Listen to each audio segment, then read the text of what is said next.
everyone. Super excited to be here to share Uber's AI journey and our new bet, Uber AI Solutions today. Every transformation starts with small, smart bets. And at Uber, that journey on AI started over a decade ago. We started embedding human and machine intelligence into everyday experiences to create magic when you go anywhere or get anything. And that's that same magic that we are bringing to you today. Even over a decade ago, we had our Michelangelo, which is our AI ML platform. This is not just an ML platform, but it became our AI factory. Every team at Uber now had the tools to ship machine intelligence at scale. Now, fast forward to today, we have a Gen AI gateway.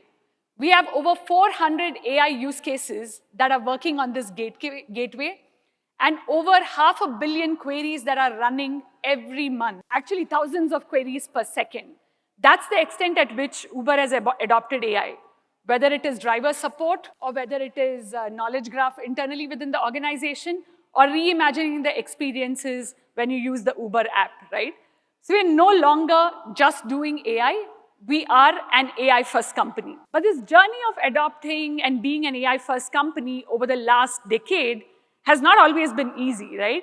And the biggest key to that has also been the data journey. As you know, with every AI investment, there's infrastructure and compute, there's models themselves, and there is data. Data sometimes is less spoken of, underrated, but actually the most important leg in that stool, and that's something Uber realized a decade ago. Today, what I want to do is start with talking about some of our AI use cases that might resonate with most of you, and the data challenges we saw, and how did we saw and solved for it over a period of time. So let me pick up 3 examples: search relevance, computer vision, and of course, generative AI. So this is just a representation of Uber. We operate in 10,000 plus cities, 70 countries, both of course are ride-sharing app, but also what's depicted on the screen, Uber Eats, right? Where you can order food, retail items, grocery, etc. on the app. Now, as you think about this problem, it seems very easy that you'll search an item or search for a trip and that magically happens. But it is a very nuanced problem. For everything a rider or an eater types on the app, you need to understand the intent and match it. Now think about the complexity when it's 10,000 plus cities, 200 plus languages, different local cuisines, differences in merchant variants, so on and so forth, right?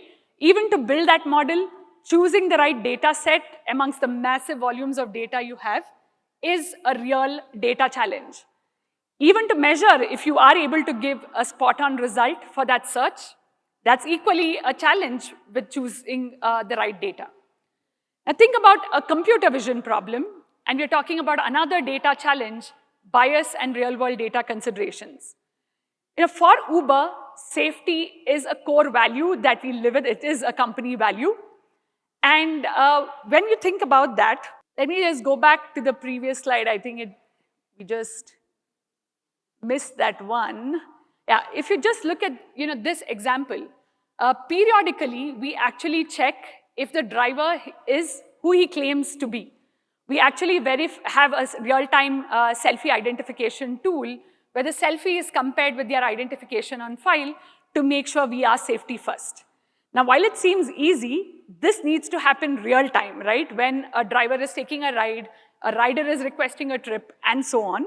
And you need to consider the impact of this problem, right? Fairness, bias, and impact to the earnings of a driver and their livelihood. So this is an important AI challenge, not just because we need to ensure safety, but it could also, if not done right, impact the good earners' livelihoods as well. Now, the data problem here is not that easy again, right? It feels very simple. Oh, you're clicking a selfie and matching. How difficult can it be?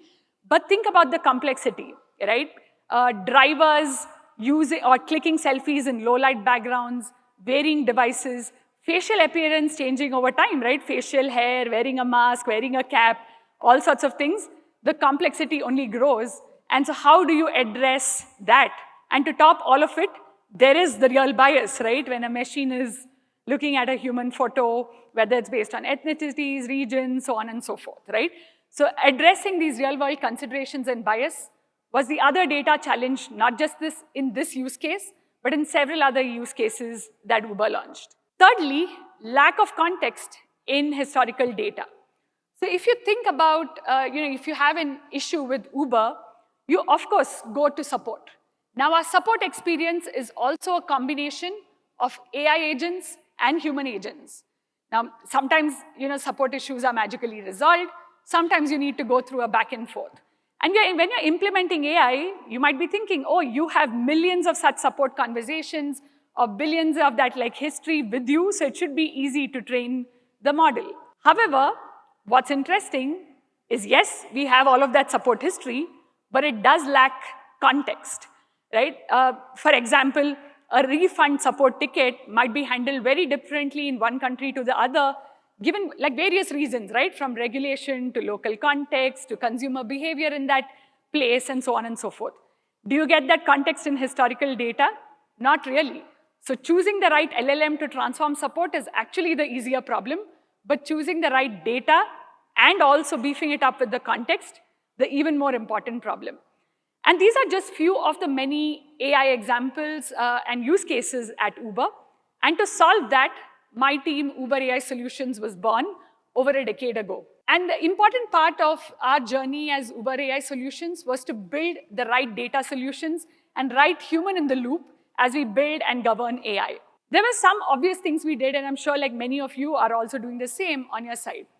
One, we built custom quality workflows, and it was not a one-size-fits-all approach to every AI problem.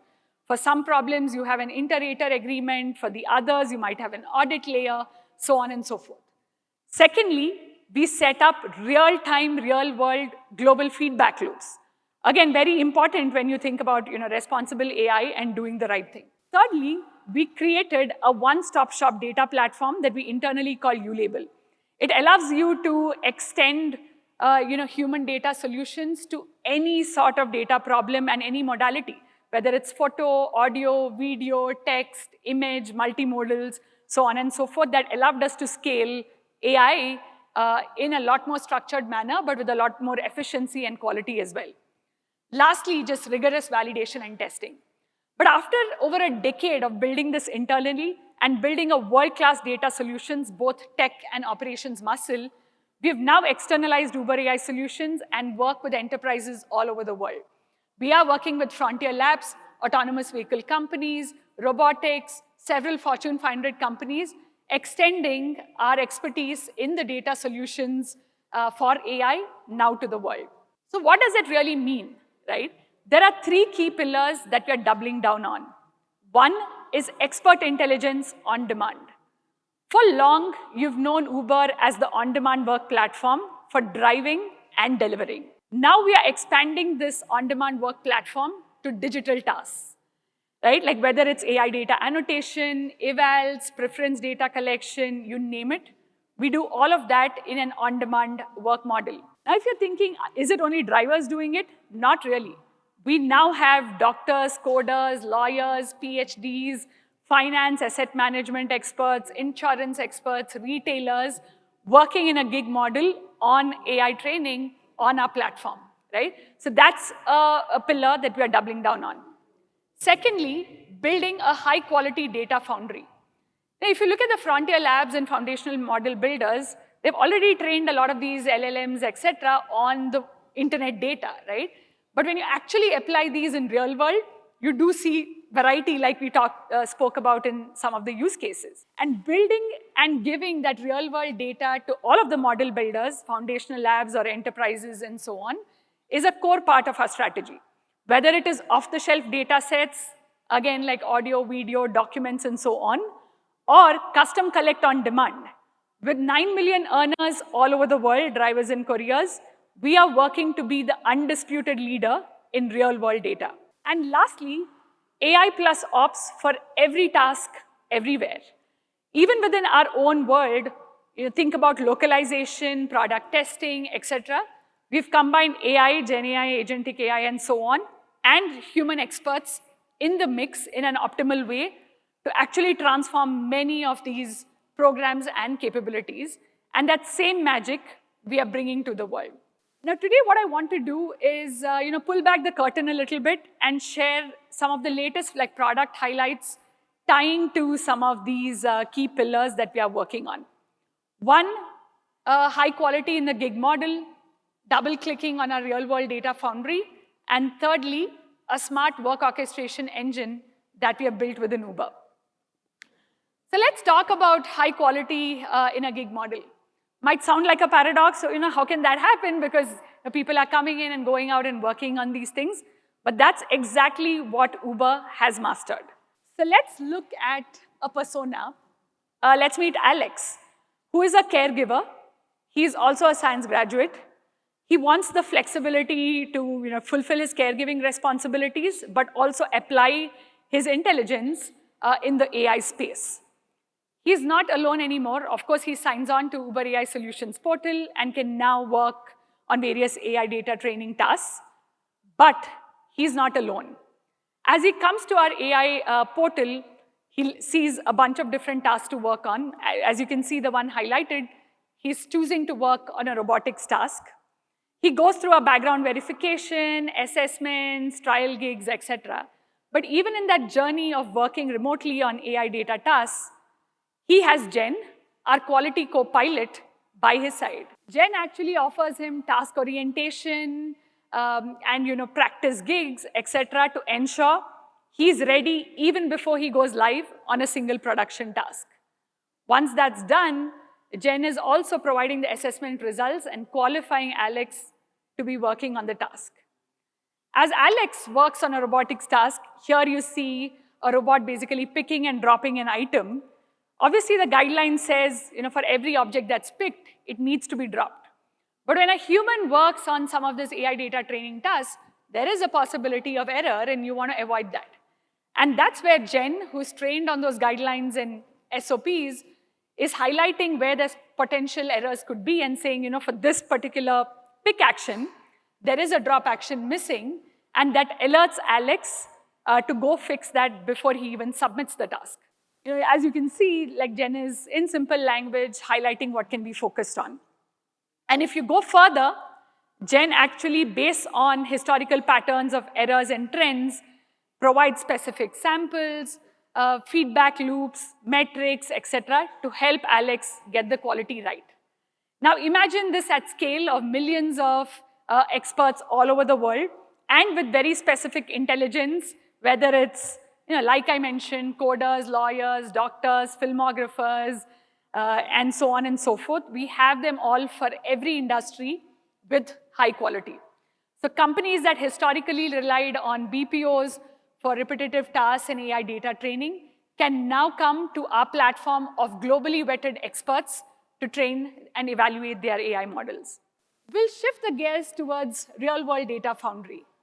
Now, let's dive into the world of Dan.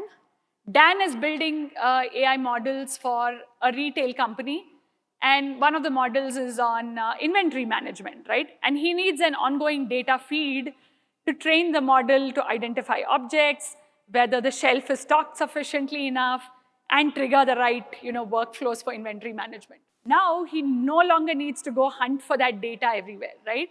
He can come to Uber AI Solutions, and from our off-the-shelf data set, choose the data set that's perfect for his AI ML use case, and can absolutely create the model in a jiffy. Now, we're just talking about images here, but think about, again, all sorts of modalities, data types, whether it's coding data sets, audio data sets to train language models, and so on and so forth. You have the whole spectrum right here in the data. But this seems like obvious. Okay, many have off-the-shelf data sets, so what's special? It's not just that. If you don't see the data that you're looking for to train the model, you can actually request for a custom data set. So on the other end, when you request for a customer data set, you have Emily. She is an Uber driver who's actually near a retail store. And now as she finishes the ride, she's offered a data collection task. She can accept the task, walk into the store, click pictures of the aisle, and you can think about it in many retail contexts, comparison and models for promotions, pricing, and so on. The same sort of applies in that context too. She captures the photo. There is AI assistance to ensure high quality from basic blur and glare avoidance to something more complex. And as she completes the gig, Dan gets all of that data right away, instantly to train his models, right? And that's where the magic happens. Of course, it's an icing on the cake for our drivers who will now make additional earnings on that same trip, while the model builders all over the world can actually look at real-world data from all over the world as well. And then the last bit, before I go to the next section here, is while this seems, okay, this is all like simple use case, like what else can you get from the real world and such? Now with the agentic AI word, and we've been hearing that probably a few hundred times just since the morning, you are looking for more complex data. Think about a recruiter using multiple tools for identifying the right candidate, setting up an outreach, etc., capturing which tools they use, why they use, the chain of thought, the decision making, converting it into JSON formats and sharing it for agentic training.